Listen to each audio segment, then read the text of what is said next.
Sobat Maestro, sesaat lagi kita akan bersama-sama mengikuti ibadah raya Minggu GBI Sukawarna. Selamat mendengarkan.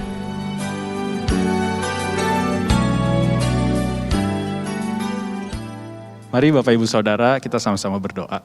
Tuhan Yesus, terima kasih Bapa, Engkau Allah yang sangat-sangat baik. Kalau hari ini, di momen ini, kami bisa sama-sama memuji, menyembah nama Tuhan. Kami percaya itu suatu momen yang luar biasa. Tuhan, kami rasakan hadirat Tuhan dimanapun kami berada hari-hari ini. Tuhan, kami angkat tangan kami berdoa untuk rekan-rekan kami, sahabat kami, siapapun itu Tuhan, jemaat Tuhan, dimanapun mereka berada, apapun yang hari-hari ini mereka alamin, kami angkat kedua tangan kami berdoa bagi mereka. Kalau hari-hari ini mereka sedang sakit, biar kiranya tangan Tuhan yang menyembuhkan. Kalau hari-hari ini mereka sedang butuh pertolongan, tangan Tuhan yang tolong. Mereka yang terikat, Tuhan bebaskan. Tuhan, kami juga berdoa untuk pemimpin kami tetap angkat tangan kami berdoa untuk memimpin gereja kami berdoa untuk Paniko beserta dengan ketiga wakilnya di Bandung. Tuhan, kami bersyukur atas kehadiran pemimpin di gereja kami bersyukur atas kehadiran pemimpin-pemimpin yang Tuhan sudah tetapkan bagi gereja kami di masa-masa seperti ini. Tuhan, biar kiranya berkat Tuhan ada untuk pemimpin kami, untuk keluarganya, biar kiranya Tuhan yang Kau jagai, Kau terus berikan visi, berikan pewahyuan, berikan hikmat untuk memimpin gereja kami, biar gereja kami terus unity di dalam nama Tuhan Yesus. Tuhan, kami juga berdoa untuk pemimpin di Indonesia. Kami berdoa untuk Pak Jokowi dan Pak Ma'ruf Amin. Biar kiranya Tuhan Kau yang tambahkan hikmat, kebijaksanaan untuk mengambil setiap keputusan yang terbaik di masa-masa pandemi ini Bapak. Kami percaya melalui keputusan yang pemimpin kami ambil, bangsa kami, Indonesia akan segera pulih dari COVID-19, dari resesi ekonomi. Terima kasih Bapak Tuhan, kalau sebentar kami akan dengar firman Tuhan, kami percaya Kau sudah siapkan benih firman Tuhan yang terbaik bagi diri setiap kami. Kami buka hati kami siap untuk ditabur benih firman Tuhan. Kami percaya bagian kami adalah kami duduk diam mendengarkan firman Tuhan. Terima kasih Bapak, dalam nama Tuhan Yesus kami berdoa dan mengucap syukur. Haleluya, amin. Shalom saudara, bersama-sama kita akan melihat di dalam Lukas pasal yang ke-24. Di ayat yang ke-13 saudara, di situ dikatakan demikian. Pada hari itu juga 2 orang dari murid-murid Yesus pergi ke sebuah kampung bernama Emmaus yang terletak kira-kira 7 mil jauhnya dari Yerusalem. Dan mereka bercakap-cakap tentang segala sesuatu yang telah terjadi. Ketika mereka sedang bercakap-cakap dan bertukar pikiran, datanglah Yesus sendiri mendekati mereka, lalu berjalan bersama-sama dengan mereka. Tetapi ada sesuatu yang menghalangi mata mereka sehingga mereka tidak dapat mengenal Dia. Saudara, ada 2 orang murid Yesus sedang berjalan. Tiba-tiba Yesus datang bersama mereka, tetapi mereka tidak bisa mengenalinya. Tetapi yang menarik saudara, itu ada di ayat yang ke-29. Ya saudara, saya akan baca dari ayat yang ke-28 terlebih dahulu. Mereka mendekati kampung yang mereka tuju, lalu ia berbuat seolah-olah, ini maksudnya Yesus, hendak meneruskan perjalanannya. Ayat 29 perhatikan. Tetapi mereka sangat mendesaknya, katanya, tinggallah bersama-sama dengan kami, sebab hari telah menjelang malam dan matahari hampir terbenam. Lalu masuklah ia untuk tinggal bersama-sama dengan mereka. Ayat 30. Waktu ia duduk makan dengan mereka, ia mengambil roti, mengucap berkat, lalu memecah-mecahkannya, memberikan kepada mereka. Ayat 31. Ketika itu terbukalah mata mereka dan mereka pun mengenal Dia, tetapi ia lenyap dari tengah-tengah mereka. Saudara, awalnya 2 orang murid ini gak bisa mengenal Yesus, tetapi akhirnya ada sebuah momentum di mana akhirnya mereka bisa melihat Yesus, bisa mengenal Yesus. Nah, saya mendapati Bapak Ibu Saudara di dalam Lukas 24 ayat 29. Sekali lagi saya akan bacakan, tetapi mereka sangat mendesaknya. Ada kata mendesaknya. Nah, saudara saya kalau boleh kasih judul khotbah saya hari ini adalah Spirit of Urgency. Spirit keterdesakan atau sikap keterdesakan. Saudara, hari-hari ini yang banyak hilang dari banyak orang Kristen, orang percaya, adalah keterdesakan untuk mencari Tuhan. Spirit urgensinya hilang, saudara. 2 orang murid ini, saudara, kenapa mereka bisa melihat Yesus? Salah satunya karena mereka mendesak Yesus. Mereka mendesak itu artinya ada usaha, ada dorongan, ada effort yang keluar. Dan saat mereka mendesaknya, memaksa, tanda kutip, memaksa, akhirnya mereka bisa melihat Yesus. Saudara, mari bangun hari-hari ini spirit of urgency ini, sikap keterdesakan ini. Karena saya percaya sikap keterdesakan ini akan membawa kita berjumpa dengan Yesus. Attitude of urgency will bring us to meet Jesus.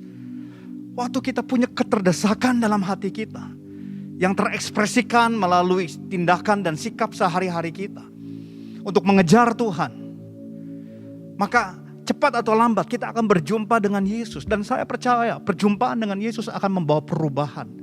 Tapi begitu banyak orang-orang percaya hari-hari ini, mereka tidak memiliki lagi sebuah spirit of urgency ini. Mereka menjadi orang-orang yang biasa-biasa saja. Tidak ada ekspresi untuk mengejar Tuhan, tidak ada usaha untuk mengejar Tuhan. Di dalam Alkitab ada beberapa tokoh yang saya ingin coba gambarkan. Bagaimana spirit of urgency dalam diri mereka kepada Tuhan yang menghasilkan hal-hal besar dalam kehidupan mereka. Yang pertama, Yakub, saudara. Di dalam Kejadian 32 ayat 26 sampai 28 saya akan bacakan. Lalu kata orang itu, biarkanlah aku pergi karena fajar telah menyingsing. Sahut Yakub, aku tidak akan membiarkan engkau pergi jika engkau tidak memberkati aku. Bertanyalah orang itu kepadanya, siapakah namamu? Sahutnya, Yakub. Lalu kata orang itu, namamu tidak akan disebut lagi Yakub, tetapi Israel, sebab engkau telah bergumul melawan Allah dan manusia dan engkau menang. Perhatikan, dikatakan manusia mengelawan Allah dan manusia menang. Saudara, jujur harus kalau kita bayangkan dengan logika kita, nggak mungkin manusia menang lawan Allah. Tapi maksudnya kenapa di sini dikatakan engkau bergumul melawan Allah, sebab engkau telah bergumul melawan Allah dan manusia dan engkau menang.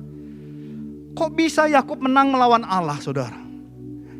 Saya percaya di sini konteksnya bukan menang dalam banyak hal, tetapi Yakub berhasil menarik hati Tuhan. Karena apa? Tadi dikatakan begini, aku tidak akan membiarkan engkau pergi kalau engkau tidak memberkati aku. Saudara, itulah spirit of urgency-nya Yakub. Yakub nggak membiarkan Tuhan pergi sebelum Tuhan memberkati dia. Dan apa yang terjadi? Karena ada keterdesakan dari diri Yakub, keterdesakan dalam hati Yakub, dia memegang Tuhan, tidak mau melepaskannya sampai Tuhan memberkati dia. Akhirnya Tuhan merubah nama Yakub. Yang kita tahu nama Yakub itu penuh dengan noda, penuh dengan pengalaman yang buruk, ya, menipu, mungkin bisa disebut pencuri juga, tetapi diganti menjadi Israel. Pangerannya Allah. Sesuatu yang besar terjadi dalam hidup Yakub. Saudara, apakah hari-hari ini kita masih memiliki spirit of urgency ini? Daud di dalam Mazmur 84 ayat yang ke-10 atau 11. Sebab lebih baik 1 hari di pelataranmu daripada 1000 hari di tempat lain. Lebih baik aku berdiri di ambang pintu rumah Allahku daripada diam di kemah-kemah orang fasik. Daud begitu merindukan Tuhan. Kita tahu sendiri Daud bagaimana dia terus mendesak dirinya untuk berjumpa dengan Tuhan. Daud mendesak dirinya untuk terus bersama dengan Tuhan. Sampai Daud berkata lebih baik 1 hari di pelataran Tuhan daripada 1000 hari di tempat lain. Daud punya spirit of urgency tentang Tuhan, mencari Tuhan. Ada sebuah keterdesakan, kegelisahan, pokoknya saya harus ketemu Tuhan. Saya rindu Tuhan. Saya pengen Tuhan. Saudara, yuk kita sama-sama refleks untuk diri kita. Apakah hari-hari ini kita masih memiliki semangat yang sama? Sebuah semangat, spirit, sikap yang mengejar Tuhan. Di dalam Markus pasal 2 ayat 3 sampai 5. Ada orang-orang datang membawa kepada Yesus, maksud seorang lumpuh digotong oleh 4 orang. Tetapi mereka tidak dapat membawanya kepadanya karena orang banyak itu. Lalu mereka membuka atap yang ada di atasnya. Sesudah terbuka mereka menurunkan tilam tempat orang lumpuh itu terbaring. Ketika Yesus melihat iman mereka, berkatalah ia kepada orang lumpuh itu, "Hai anakku, dosamu telah diampuni." Dan kita tahu orang lumpuh ini sembuh. dan bisa berjalan kembali. Saudara, kita lihat sebuah keterdesakan di sini ya. Ada orang lumpuh dibawa oleh mungkin temannya 4 orang. Ingin ketemu Yesus. Tapi mereka lihat, aduh begitu banyak orang. Gak mungkin bisa ketemu Yesus. Tapi ada sebuah keterdesakan. Ada sebuah semangat keterdesakan. Spirit of urgency ini. Apa yang mereka lakukan? Mereka naik ke atap. Mereka bobol atap. Mereka bongkar atapnya. Mereka turunkan dari atas orang lumpuh ini. Saudara bayangkan. Karena sebuah keterdesakan kadang-kadang keluar dari yang namanya kenyamanan. Keluar dari yang namanya out of the box itu. Ya, sesuatu yang tidak terpikirkan oleh orang lain. Tapi demi ketemu Yesus mereka lakukan apapun juga. Apakah hari-hari ini kita masih melakukan hal yang sama? Demi kita mengalami Tuhan. Demi kita mengalami lawatan Tuhan. Apakah kita masih bisa memberikan segalanya sama Tuhan? Hal-hal yang mungkin konyol bagi orang dunia. Tapi kekonyolan 4 orang ini melahirkan mujizat yang besar. Orang lumpuh itu berjalan. Amin. Ada juga wanita pendarahan di dalam Markus pasal 5 ayat 24 sampai 26. Saya akan bacakan kisah yang sering kita dengar. Lalu pergilah Yesus dengan orang itu. Orang banyak berbondong-bondong mengikuti dia dan berdesak-desakan di dekatnya. Adalah di situ seorang perempuan yang sudah 12 tahun lamanya menderita pendarahan. Ia datang berulang-ulang diobati oleh berbagai tabib. Sehingga telah dihabiskannya semua yang ada padanya. Namun sama sekali tidak ada faedahnya. Malah sebaliknya. Keadaannya makin memburuk. Dia sudah mendengar berita-berita tentang Yesus. Maka di tengah-tengah orang banyak itu ia mendekati Yesus dari belakang. Dan menjamah jubahnya. Sebab katanya, asalku jamah saja jubahnya, aku akan sembuh. Seketika itu juga berhentilah pendarahannya. Dan ia merasa bahwa badannya sudah sembuh dari penyakitnya. Pada ketika itu Yesus mengetahui bahwa ada tenaga yang keluar dari dirinya. Lalu berpaling di tengah orang banyak dan bertanya, siapakah yang menjamah jubahku? Saudara, perhatikan seorang wanita yang sakit 12 tahun pendarahan. Saya percaya wanita ini lemah, saudara. Wanita ini mungkin tidak dalam keadaan fit. Dia dengar Yesus datang. Dia ingin mendekati Yesus, tapi dia mungkin merasa malu, merasa takut.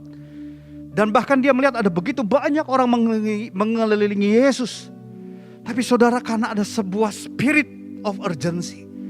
Sebuah semangat, sebuah spirit keterdesakan. Pokoknya saya harus ketemu Yesus. Saudara bayangkan orang yang lemah, seorang wanita. Yang mungkin sebenarnya, tanda kutip, najis. Bagi kalangan orang Yahudi. Karena dia pendarahan yang tidak berhenti. Wanita yang sedang pendarahan itu najis. Wanita yang sedang haid itu dianggap najis, saudara. Ini 12 tahun. Gak berhenti mungkin.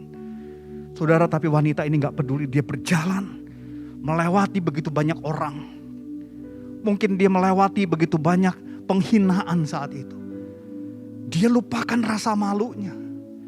Dia lupakan penderitaannya. Yang penting saya ketemu Yesus. Yang penting saya berjalan mendekati Yesus. Bukan cuma satu orang yang dia harus lewati.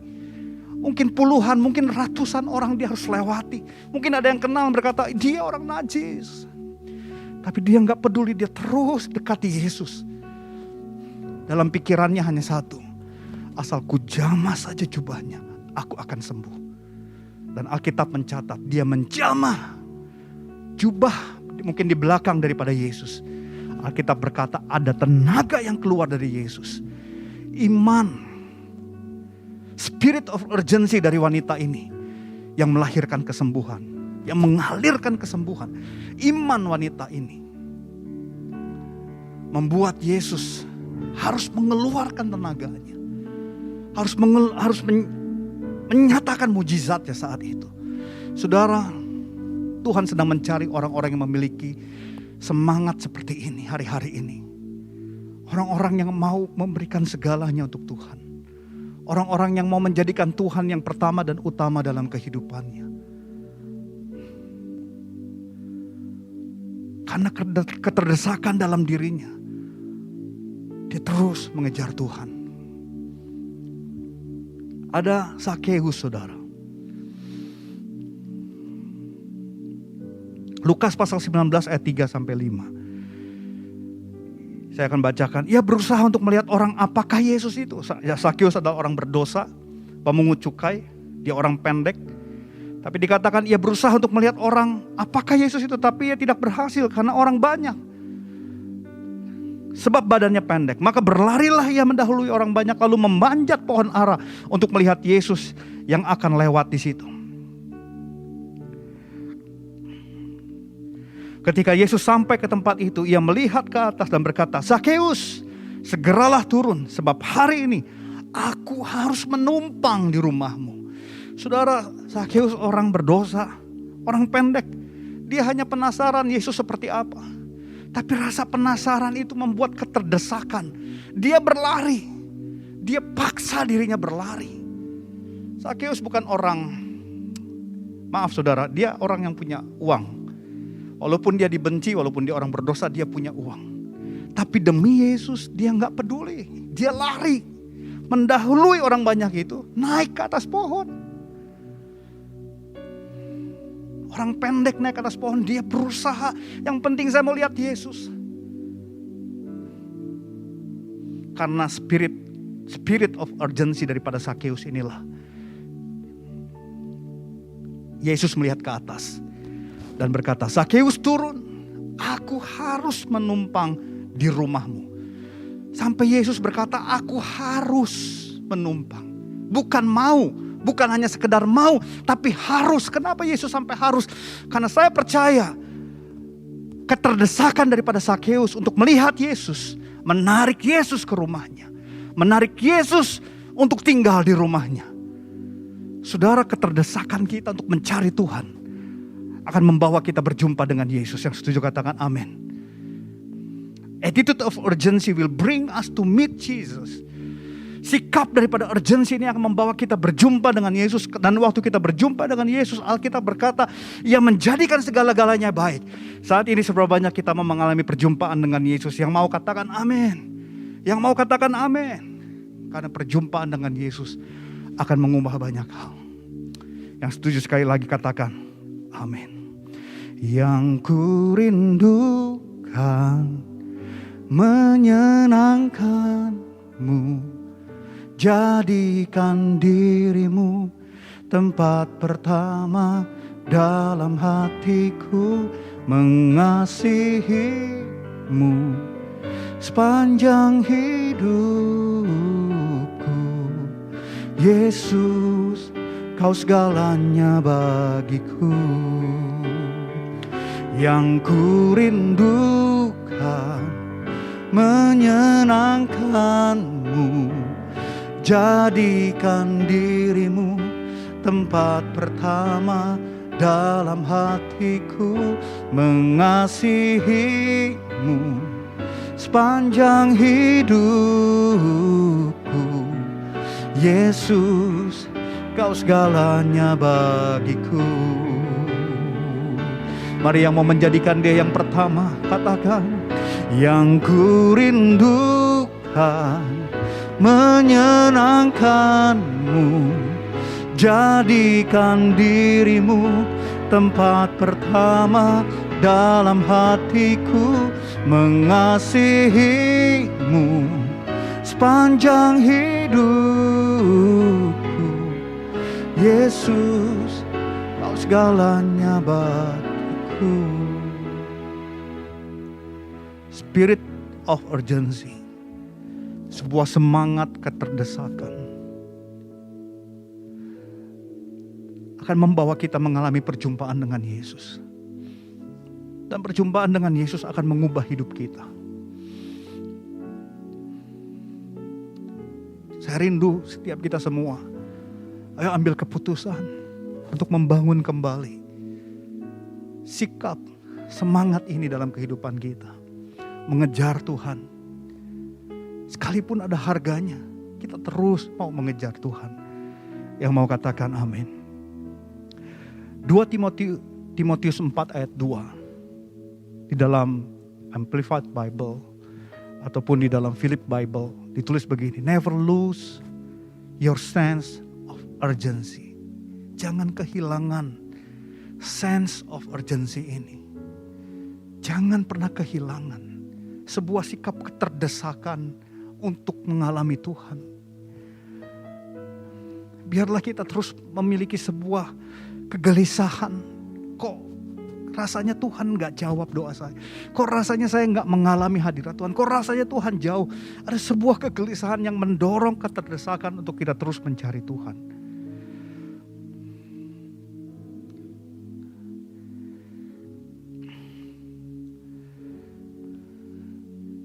Sense of urgency ini adalah sikap hati kita. Sense of urgency is attitude of our heart. Sense of urgency is attitude of our heart. Ini bukan bicara hanya sekedar tindakan-tindakan, saudara. Kita tahu ada orang-orang Farisi yang dikecam oleh Yesus. Di dalam Lukas pasal 11 ayat 37 sampai 44, saudara. Ketika Yesus mengajar, seorang Farisi mengundang dia untuk makan di rumahnya. Maka masuklah ia ke dalam rumah itu lalu duduk makan. Orang Farisi itu melihat hal itu dan ia heran. Karena Yesus tidak mencuci tangannya sebelum makan. Tetapi orang berkata kepadanya, kamu orang-orang Farisi, kamu membersihkan bagian luar dari cawan dan pinggan.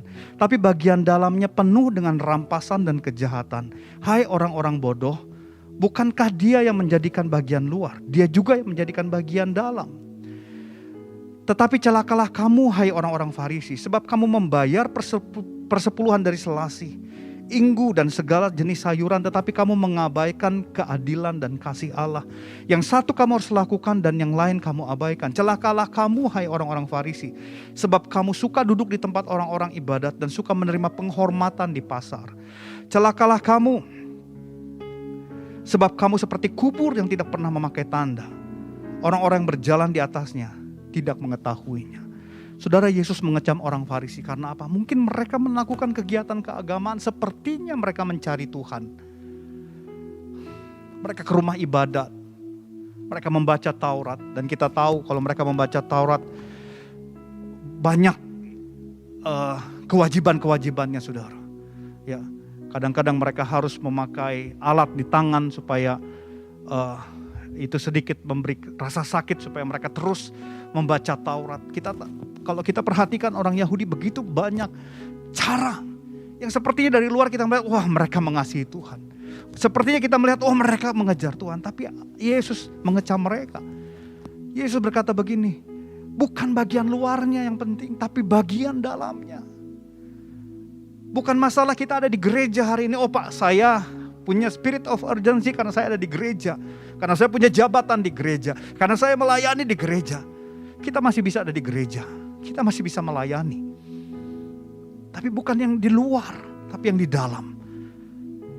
Gak ada yang tahu selain saudara dan Tuhan. Selain kita, hati kita dengan Tuhan.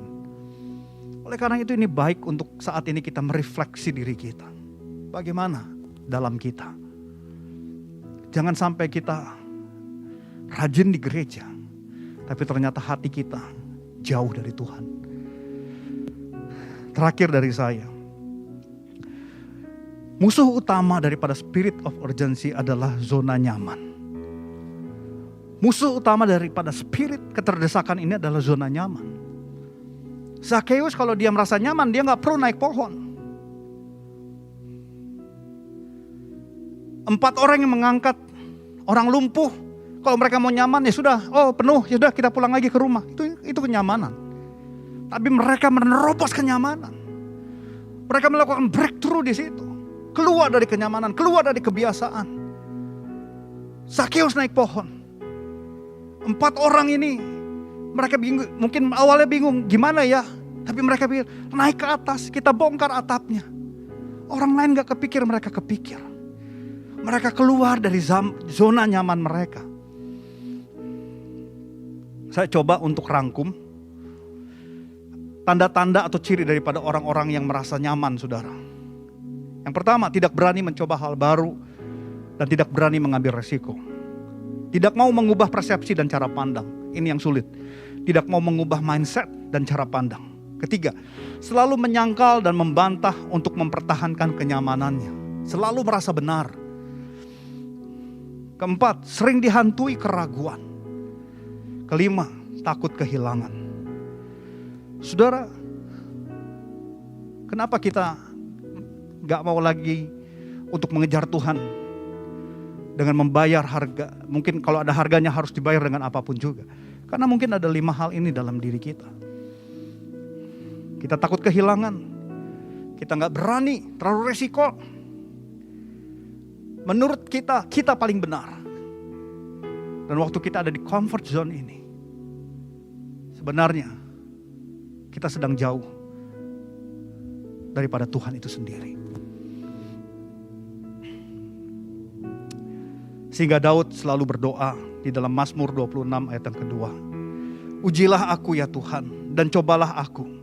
Selidikilah batinku dan hatiku. Kenapa Daud berdoa seperti itu? Karena Daud gak mau ada di comfort zone.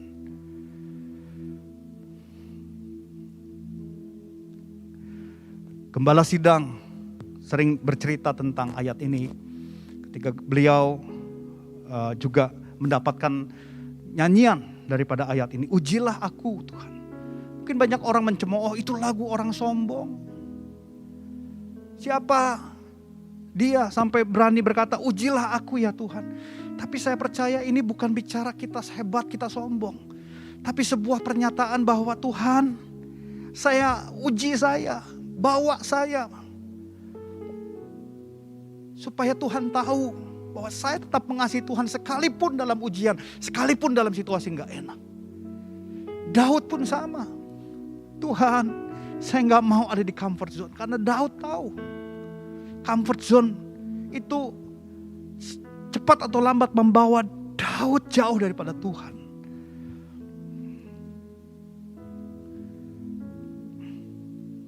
Tapi seberapa banyak kita berani berdoa seperti ini? Ujilah aku Tuhan, cobalah aku Tuhan.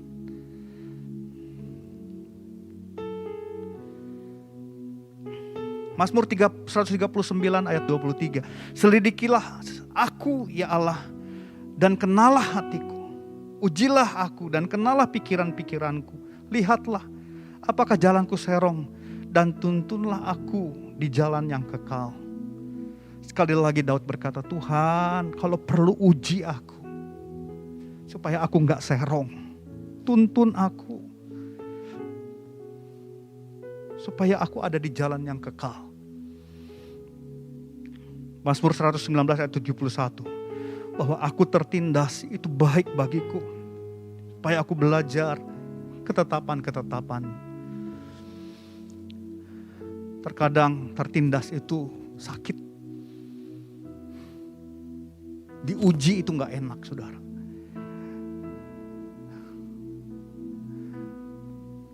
Tapi saya percaya inilah salah satu sikap daripada spirit of urgency itu. Kita gak mau ada di zona nyaman. Kita ingin mengalami terobosan-terobosan. Ayo bangun saudara. Ayo refleksi diri kita sama-sama. Introspeksi sama-sama. Apakah hari ini kita masih mengutamakan Tuhan sebagai yang utama dalam hidup kita. Saya undang kita angkat kedua tangan kita bersama-sama. Haleluya. Ujilah aku Tuhan. Cobalah aku Tuhan. Selidiki hatiku dan batinku. Mataku tertuju padamu. Aku cinta padamu Tuhan. Aku rindu hadirat-Mu Tuhan. Aku ingin selalu dekat dengan-Mu, menikmati kehadiran-Mu. Ku nyanyi Hosana bagi Rajaku yang duduk di tahta. Aku muliakan dan ku agungkan, Kaulah yang disembah. Oh, ku nyanyi Hosana bagi Rajaku yang duduk di tahta. Aku muliakan dan ku agungkan, Kaulah yang disembah. Tuhan, hamba-Mu terbatas, tapi Roh Kudus terus menjamah kami. Kami mau hari-hari ini mengejar Tuhan, menjadikan Yesus yang utama dan pertama. Tuhan, kami mau keluar dari zona nyaman kami. Seringkali zona nyaman kami membuat kami jauh dari Tuhan. Tuhan, tolong kami. Tuhan, jamah kami saat ini. Setiap pemirsa yang sedang menyaksikan, Tuhan jamah. Tuhan jamah. Tuhan jamah dalam nama Yesus. Terima kasih Bapa, terima kasih. Di dalam nama Tuhan Yesus, kami sudah berdoa. Haleluya. Amin. Angkat tangan saudara. Terimalah berkat Tuhan. Kasih karunia yang berlimpah-limpah daripada Allah Bapa dalam anak yang tunggal Yesus Kristus. Persekutuan yang manis dengan Roh Kudus menyertai saudara sekalian mulai hari ini. Sampai Tuhan Yesus datang menjemput kita di awan-awan dan bahkan sampai selama-lamanya. Yang percaya bersama-sama katakan, amin. Sobat Maestro, Anda baru saja mengikuti ibadah raya Minggu GBI Sukawarna. Terima kasih atas kebersamaan Anda. Selamat hari Minggu dan Tuhan Yesus memberkati.